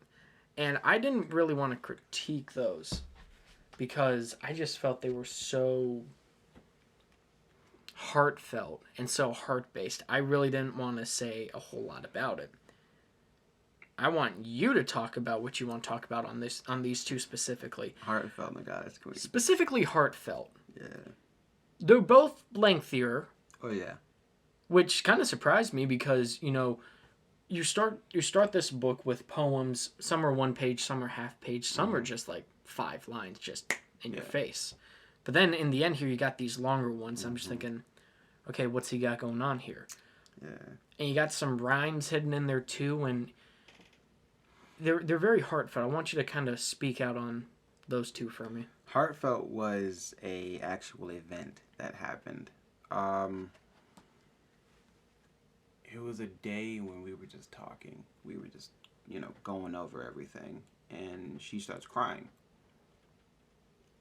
The way that I remember it is she was upset that no matter how much she would hurt me, whether it was intentionally or unintentionally, I still loved her. Like, I wouldn't do anything. It was like, and she would ask me all the time, why do you do the things you do? Or why do you treat me the way you do? After all I've done to you, after what you've done to me, and et cetera, why? Just why? And I would always say, it's so simple. I love you. She's like, what does that mean? And I would explain it. There would be days where I would explain in length. And then there are days where it's like, I love you. I don't want to hurt you, even though I do. I know you don't want to hurt me, vice versa, blah, blah, blah. So heartfelt, I felt this was a possible moment where forgiveness could happen for the both of us. I pointed out certain things, but you have to read in between the lines to say, okay, that's what happened, or this is why, he said what he said. And it was so long because, like I said, it was an actual event. This was a conversation that I switched into a one-sided view. This is what I took from the conversation. That's what I was going to say. It seems like it's one half of the conversation. It's from my view, yeah. I didn't know if that's what you were going for, because it seemed like a battle of emotions, but on one side of the battle. Yeah, it was me feeling sorry for you in the sense that, or her, in the sense that, wow, even though you hurt me, you were hurting in the midst of that. But I'm still angry that you hurt me. But I'm also upset that you were hurting and I knew it. But now what do? You're hurt, I'm hurt. We both hurt each other. I know that you forgive me. I know that I forgive you. But what are we going to do? The damage has already been done, but the love doesn't seem to be lost. It just seems guarded. This was the one moment in many months that I had seen this level of emotion. I've been single, I want to say about 2 years now, going on 3, I would say. So this happened in 2017, 2018. But I still remember it like it was yesterday. And this is just me in general. I don't like seeing people cry. But I don't like seeing the people that I've hurt cry. It's a truth that hurts, but it's a truth that needs to be told. I need to know when I'm wrong. I need to know when I'm not doing something right. If you love me, let me know. If I've done something, I ask for your forgiveness. And the way I put forgiveness isn't something that's for the other person. It's for you to help and heal and move on. If you forgive someone, you're releasing whatever happened. If you released what happened, it no longer hinders you. If something no longer hinders you, it doesn't have weight. If it doesn't have weight, you're free. A lot of times we think that forgiveness is for the other person. Oh, I forgive you for your action. Yeah, that's a way to look at it. But if I'm the victim, or you're the victim, or, whatever victims are out there, and you forgive that person, you're letting them know your action will no longer hold weight against me. Feel free to do whatever you need to do for you. But I no longer hold and harbor this. I can't. Not for the sake of me. So with heartfelt, I wanted forgiveness. But I also wanted to know, could we try this again? And I don't think that we could. There was a couple lines where I said, I love you, I forgive you. Somehow I know we will never be the same. And so as much as I'm loving you, as much as you're loving me, as much as our hearts are feeling for each other, hence the name heartfelt, we'll never be the same couple that we were. As much as we may want it to be, as much as I may want it to be, it won't. And that's the honest truth about life. Sometimes, and all the time, you can never get back to the place that you want to be. Now, with the Goddess Queen, this was the one that I entitled for her. The Goddess Queen was how I viewed her. That was my goddess and that was my queen, in the sense that I want to treat her with nothing but the respect of a goddess and nothing less of a queen. This was also to help, build her self-esteem, as she called me king. That was just something we did, king and queen. This is how I'm going to view you, but this is how you already are. You're not a king because I said you were. You're not a queen because I said you were. You were already this. I just want you to know that this is what I see. Now, I believe, and in this poem it talks about how there was a goddess who would, watch the beings of earth, wanting to know what it felt like to be mortal, wanting to be human, looking at it from afar, but not realizing the consequences. So she ends up jumping from the heavens, falling down to earth, becoming a fallen angel, coming to earth into the form of a baby girl. And as she grows up, she forgets who she is. The memories of her being a goddess queen begin to fade, and she becomes mortal. So through her being immortal and her being human, she experiences everything that humans go through. Pain, suffering, happiness, love, joy, sorrow, all these things. And it's through the experiences that she has is where she begins to find herself again. She's getting back to the her that almost in a way she never met. She knows who she is, but she doesn't know who she is. And so at the end, towards the end, I was thankful. I was thankful that I got to meet this you. I don't get to see the finished product of you, but I got to saw a version where you're starting to finally understand your worth. You're finally understanding who you are, what you need to do. And even though I hurt you in the process of that, I hope that my experiences with you is somewhat of a fuel to get you to where you need to be. I'm sorry that the way I said I viewed you didn't always live up. I tried the best that I could, but I failed in certain areas. I'm human. So, yeah.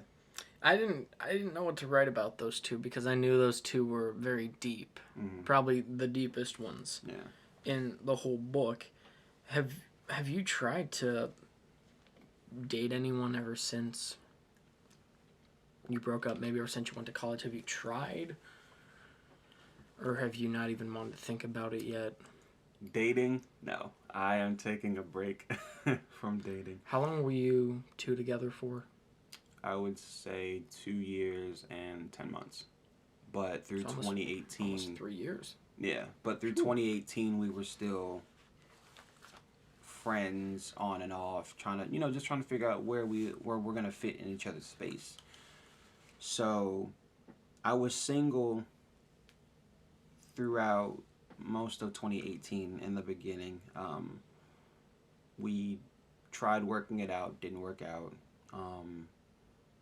But all in all, it was beautiful.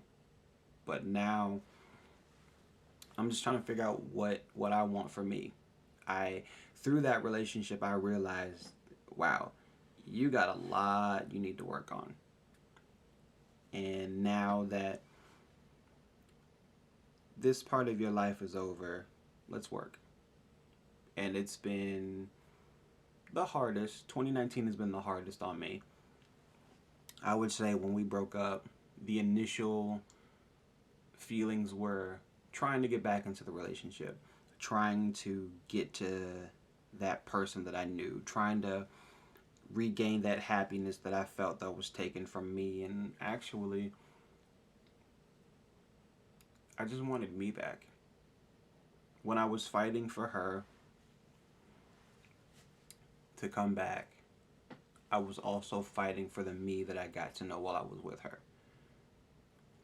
When things were good, they were great. Like, amazing. But when things were bad,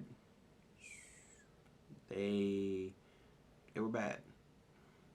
But I still loved her in spite of everything that was bad. Now, could I have done some things differently? Of course. Could she have done some things differently? Of course. But I don't wish that we would have done it over again now. I think what was meant to be was how it was supposed to be. I'll always love that person, whether she loves me or not. It's cool. But what she taught me, what I had to reteach myself, and just all around what I learned was that love isn't always the end all say all. But through effort, dedication, and like I said, comprehension, communication, all these little things. And there's so much more that goes into it, not just those few things, but yeah. So for right now, not dating anybody, not seeing anybody. I want to take this time to find out who I am again. But I'm not going to shut myself out if something comes along. Because we're all deserving of love. Just not my time right now. Have you written, I'm sure you have written, how many poems have you written ever since the book was actually published? Boy. Okay, there's my answer. Quite a few. It's been a lot. Yeah. Are you thinking about a second book anytime soon? Maybe focusing on the aftermath of all of this. I don't know what kind of poems you've been writing now. Have they been based towards relationship, or has it been based on something like recovery? They're scattered. There are some where I'll dive into how I'm still feeling. There are moments where I'm writing and it's about just how my day is going. There are times where I'm arguing with myself. Like I remember there's one I posted on Instagram and it was me arguing with myself because it was like I almost had him. And this him is me. And the last line, I can't remember what I said exactly, but it was the me that I almost loved. Or something along the lines of, I almost discovered self-love. And I lost it. So, it was the me that almost loved him. And him is me. But would I like to write a second book? Yeah. Do I have any ideas for it or what I would want to do? Not necessarily, not yet. But I would like to in the future. I want to keep going as an author. So. What'd you say you're going to school for right now? Sociology. Sociology. Yeah. What got you... What made you want to do that? Well, curious. Originally, it was supposed to be social work, but some things got mixed up and they gave me an option. So I chose to go with the sociology route, but my heart is in counseling. I would like to be a counselor. With that, I feel that's my calling. That's what I'm put on this earth to do. Poetry is more so my gift and my talents, but counseling is my calling. That's what I have a knack for. That's what I'm natural in. What specifically? Counseling for what? Just anything? Well, or do you have a specific niche? I want to start out with teenagers. I definitely want to start with teenagers. Just because that time period is so crucial to the development of how they get into an adulthood and things of that nature. If God blesses me with a wife and children and things of that nature, I'd want to dive into family counseling, marriage counseling, things of that nature. But yeah, I just want to help anybody that's willing to be helped. So what's your plan after graduating college? Because you have 1 year left now? Yeah, 2020. 2020. What do you see yourself doing after that? Grad school. I'm going to grad school to get my master's in social work. Oh my. And then... Good for you. Yeah, and then after that, we're going to start moving. So... Moving...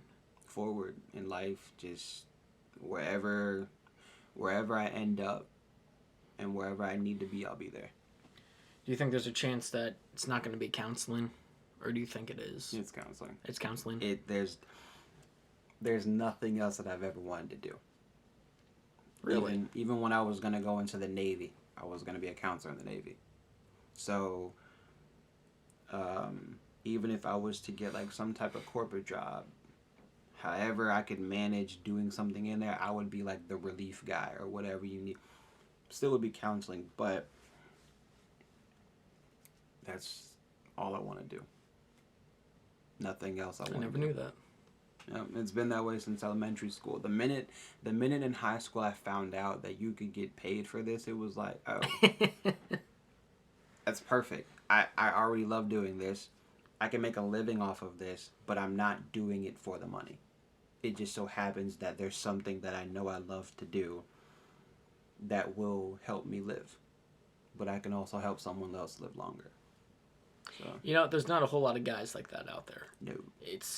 It's a very select breed of humans now. Yeah, every time that I hear someone say like, oh yeah, you're going to be a counselor? Oh, we need more of those. And it's just like, we don't have a lot of male counselors. And they're like, no. I'm like, oh. Really? Yeah, they say that like, well, from what I hear, it's like they have a lot, but they need more, basically. Like there are some, but more would be, the merrier. I work at Red Robin. I don't know if I ever told you that. Yeah. There's a waitress that used to work there, and she would deal with Alcohol's Anonymous as a counselor and Drugs Anonymous. She used to do drugs herself. And once she got out of it, she saw how great life was without taking anything. And that's when she wanted to help other people. And she told me that the demand is high, but the demand for women to do it is even higher. Really? Because when you have guys show up and they see the guy's the counselor, they may not fully trust talking to a guy the same way they trust talking to a woman. Yeah. So I've heard the other side, that it's more female based. They want more females out there because apparently there's too many males. But apparently there's too many males.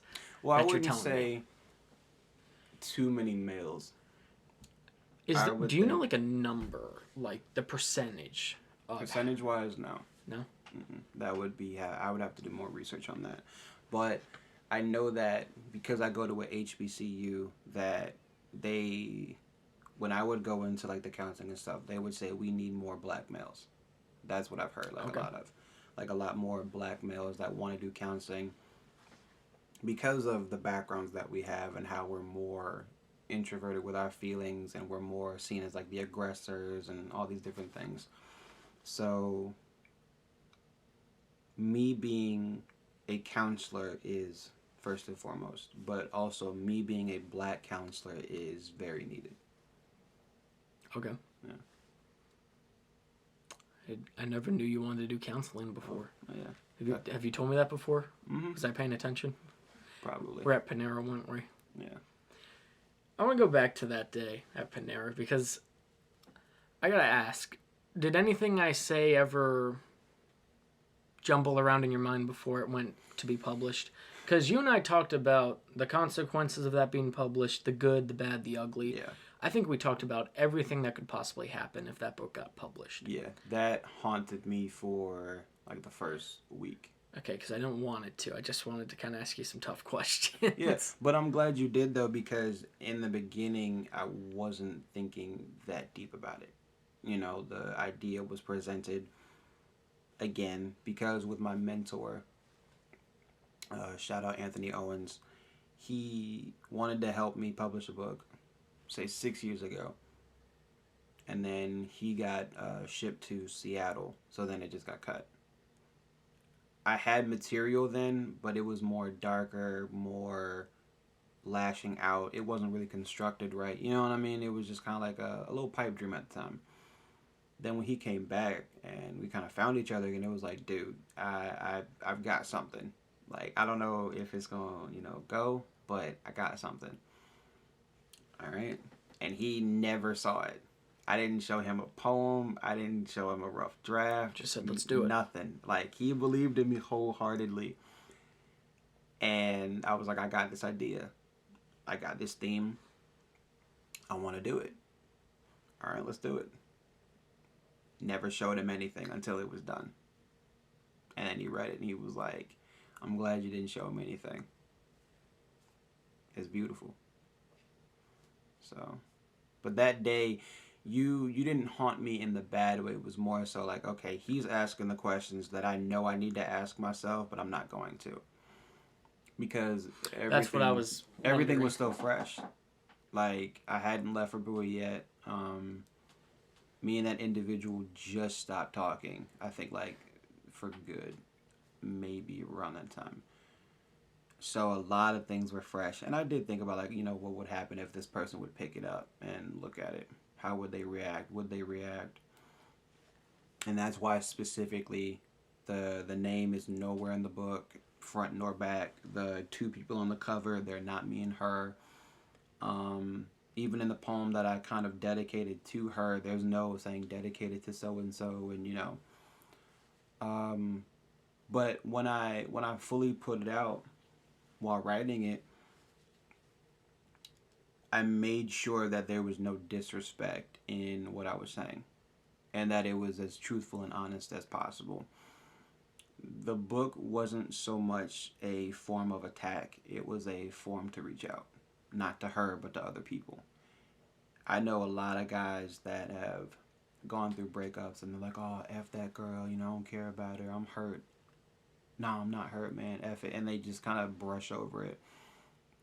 But to have something like a book that lives forever, and you can see like, wow, he's really telling you how he feels and he doesn't care. It's not that I don't care.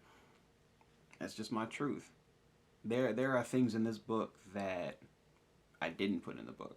There are things in the book that it's a very summarized version of how I felt. It's formatted in a way that looks nice, but the overall messages look different. They look different from what I actually went through. So when you were asking me those questions, it was like, okay, what if she does? I'll handle it when it gets there. I'm not going to do anything in a way that's going to make her feel attacked. I'm not going to say anything that deems her to be a bad person. I took it both ways to where I showed the good, the bad, the ugly, and the beautiful. But at the end of it all, I loved you. So... Did you have any regret once it was published?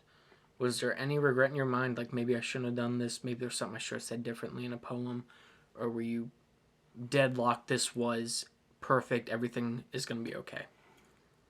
As far as regrets, no. I didn't come in thinking like, oh yeah, this is going to be the bestseller in New York Times, all this other stuff. I didn't think like... I mean, it could get there. It could. Give it time. I didn't think like, no, I should have, said more sweet things about her, or I should have said more things about me. And I was like, no. All these things that I'm thinking now, it's like the aftermath of when it's done. It's like, is it perfect? And I'm not a perfectionist, but I try to get as close to the line as possible.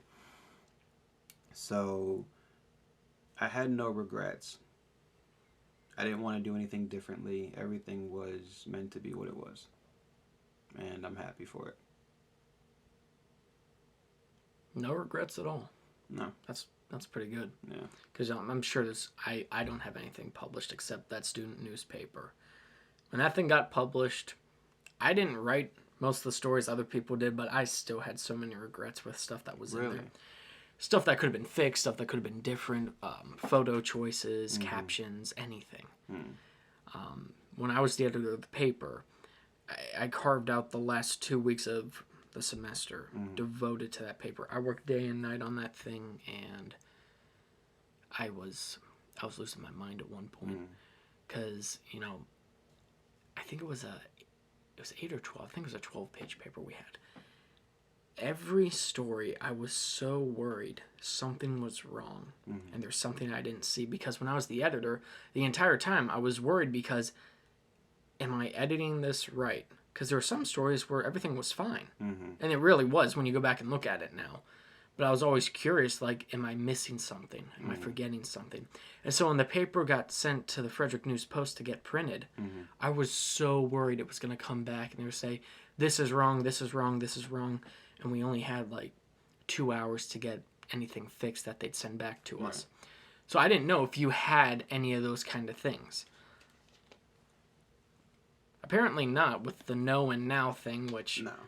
You're your own worst critic. So, I mean, there were times where I would write it, and I'm like, damn, is this right? Well, maybe if I put this poem in front of that poem, well, no, maybe if I switch it, well, okay, that doesn't line up because the first 3 look right, but then the last 4 don't add up.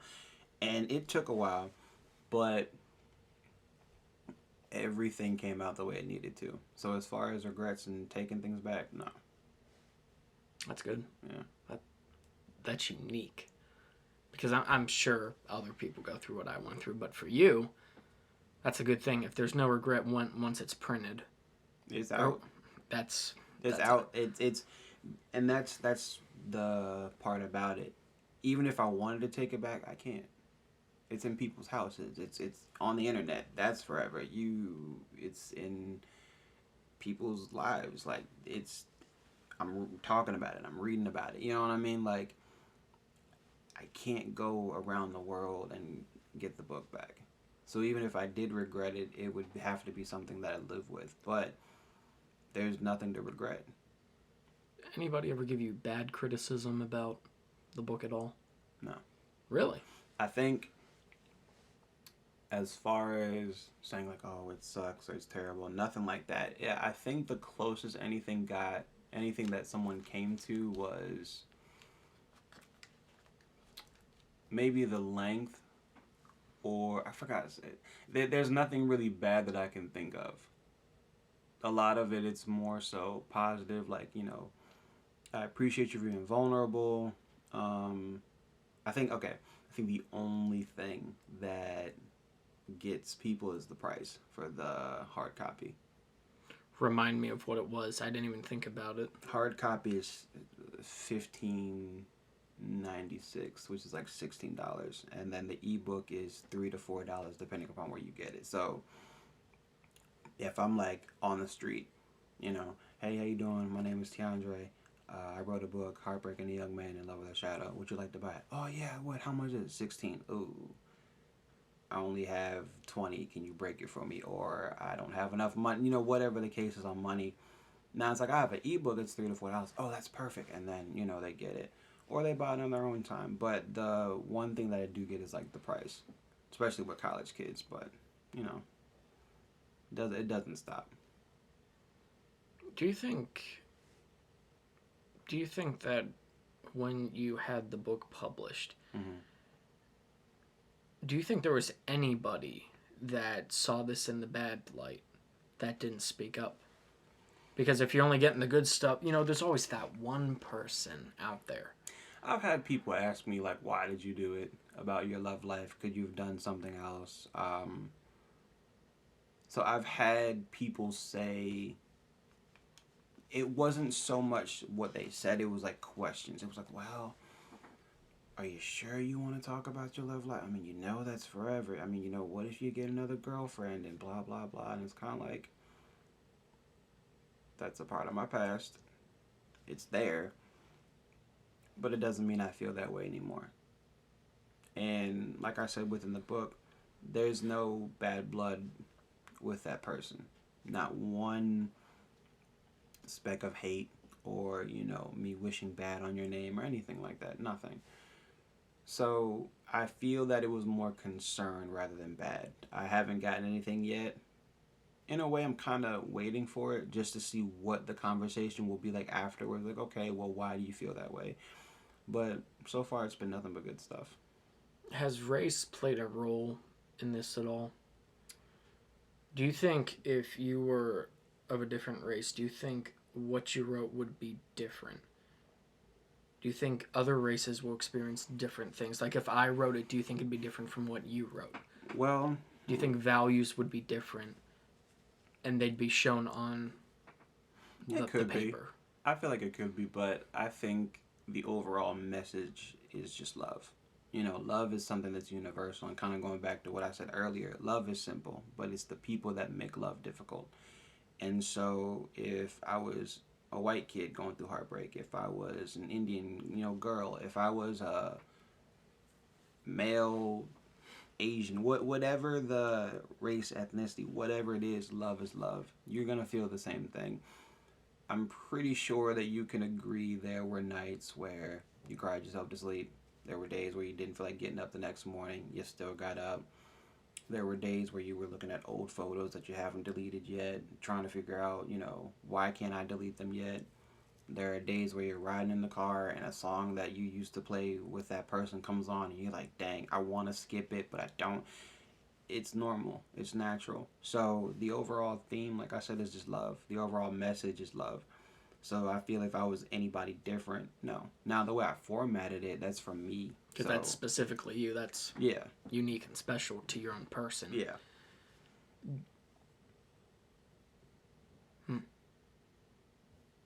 Love is love. But I will say that with me being a black male, it's more catered to my African American family, my Africans, anybody of African descent, dark skin, light skin, whatever, because black love for me, black love is one of the most beautiful forms of love. I can't describe it. It's love. It's love at its, I would say, one of its purest forms. I know you wrote the book as a way for love to be universal. Right. Did other people, like at the college, for example, when they saw this, was it viewed as black love that was separate from any other race having love? Like, was that like a group that was formed? Well, I wouldn't say that this book is for or about black love, but because I am an African American male and she was an African American female, black love is kind of like the undertone, because even on the book it's two African American male and female, and it was funny when I was getting it published, they were asking like, do you want that to be like two black, and I was like, yeah, I want it to be two black people because that's my reality. I'm a black male, she was a black female, and she still is. So why would I want anything else on the cover? It wouldn't make sense to me. So this book is the reality of a relationship that I had, but it's also in a way to say this was me loving my black woman, but I didn't love her enough, and vice versa. So it's not that it's about black love, but it's because I'm black that black love is there. The audience that you get, like if you're speaking on an open mic, is the audience there like a mixed bag? Like is it like all kinds of people, or is it like a specific majority of people? Well, I go to a HBCU, which is historically black college university, so it's majority black. So when I do go and speak at the campus, it's majority of black people. When I go outside of campus and I go to other places, you get your mixes here and there. But so far, it's just been black people. I'll see a sprinkle of white in there, maybe some Asian kids here and there, Indian, things of that nature. But for the majority, it's black. How do other people take it? People that aren't African American, how do people outside that take it? Do you know that? They love it. They do? Yeah. That's good. Because it's my truth. It's not only my truth, it's a truth that they can relate to. Whether I'm speaking about love, heartbreak, life, relationships, whatever it is, loss, depression, anxiety, mental health, it's just the truth, That's a good thing. It's tough to get everyone to like that same thing. Yeah, I mean it's the, like I said, it's just the truth. I'm being honest about whatever it is. And I was actually having a discussion with a friend last night. We're so connected that we want to be divided. And what I mean by that is everybody wants the same thing. Peace, love, happiness, stability. All those four things we want. However you try to find it, that's on you. If you feel you need to move away from your hometown because it's not, benefiting you anymore, or you're running away from your past, you're trying to find something that's going to fulfill you. If you get out of a relationship and you get into another relationship, you're trying to have that feeling of love and being appreciated and all those things back. If you're failing in school and you want to do better, you know what I mean, but you can't, you find people around you to give you the confidence you need to say, you know what, I can study. I just need the right kind of tools. So no matter what you do in life, you're trying to find certain things about you. So when it comes to my poems, I'm just being honest. It's almost like the Lorax of the people. I'm not speaking for the people to tell the world this is what everybody in the room is going through, but to be a voice in an articulate way that people can tune in and say, wow, he just talked about depression for 5 minutes and I actually liked it. It made me sad, but it was more so because of what he was going through and I can relate, rather than, oh, it's just something sad and it's making me sad. And sometimes poems about depression or anxiety or heartbreak and things of that nature don't sound sad. When you speak on it and you say things, you're not saying it like, well, when I was 17, I met a girl and she broke my heart. Like, it doesn't sound depressing. It sounds like there's life into it. And that's what poetry is. It's you breathing life into something. You're a deep man. I try. You got some deep stuff, and I'm sure the stuff that you've written recently is probably a little bit deeper. Even though you said it was scattered, I'm sure it's deeper. You know, you said 2 hours was the max. You know how long we've been going? About like 2.5. No, about an hour and 56 minutes. Seriously? Yeah, which is the longest I have ever gone. Oh, wow. So, thank you for being here, and thank you for doing this. Thank you for having me. Maybe after the next book, before you get the mansion, the fancy cars, and everything, you'll come back and visit one more time. So, when do you go back to school? August 23rd. 23rd. I move in the 22nd. Where are you going? LaRoche University, Where's Pittsburgh, that? Pennsylvania. It's 10 minutes away from city of Pittsburgh. That's what's up. My internship's in Pittsburgh. What you got internship in? Film. I've told you that. Hey, man. Get out of here. I know you're busy talking to all the Today shows, night shows, all that stuff. I'm not on those yet. At least you still carve out time for the old podcast. Of course. So, is there anything else you want to say before? Yes. Anyone you want to shout out? Anything specific? Anything you want to ask me? Go for it. These last few minutes are for you. Go for it. If you want to follow me on Instagram, you can at kingty_libra. That's KINGTY_LIBRA.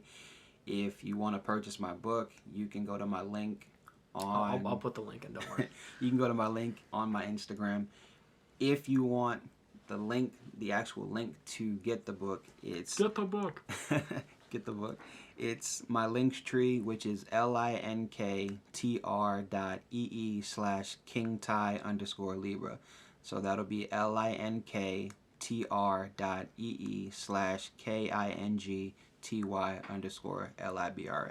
And just a reminder, I will be putting all those links in the description for anyone that wants to check any of this stuff out. It's a good read. I got a few people that do actually listen to this. I haven't put anything up in a while, but I know they will come back and listen to this. Of course. So it's good that it's like 10 other people are going to get to know you. Yeah. You never know who's listening. This thing's going to go on YouTube, so you never know what can happen from it. Oh, yeah. I'll post that on my IG, too, so all my followers can watch it. Ooh. Yeah. You need to sign that book for me before you go. I got you. We need to get a picture of you holding the book. And I think that's all I got. All right. Thanks for coming on. Thank you for having me. Oh, and I have to do my one advertisement. You had 20 minutes of advertisements in the thing you win. Get ready for this. This is mine. It's just one advertisement. You can time it if you want to. Why watch all that crap on YouTube when you can watch Scotty vlogs? The vlogs that are all about me. Go over to Scotty vlogs right now. Link in the description. Hit me up. Leave a comment. Like, subscribe. Dislike. I don't care. I need people to watch me. Scotty vlogs. Partner Scotty Co. Reminding you to dream big and create bigger. Scotty Co. Tiandre, Good work. Thank you. That was almost 2 hours. Talk to me for 45 seconds. Give me 45 seconds. We'll get it 2 hours on the dot. Anything. All right. I'll try to do something. You want to shout anybody out? How long we got? We got 30 seconds. 30 seconds. I want to thank God, the universe, for bringing this into fruition, and I hope that the powers may be grant you the wishes that you need to be successful. So, Just keep going, man. You got 15. just work hard. You know what I mean? Just work hard. Push whatever you need to push. Create whatever you need to create. Be bigger, be better, be bolder. Do what you got to do. That's the podcast. See you next time.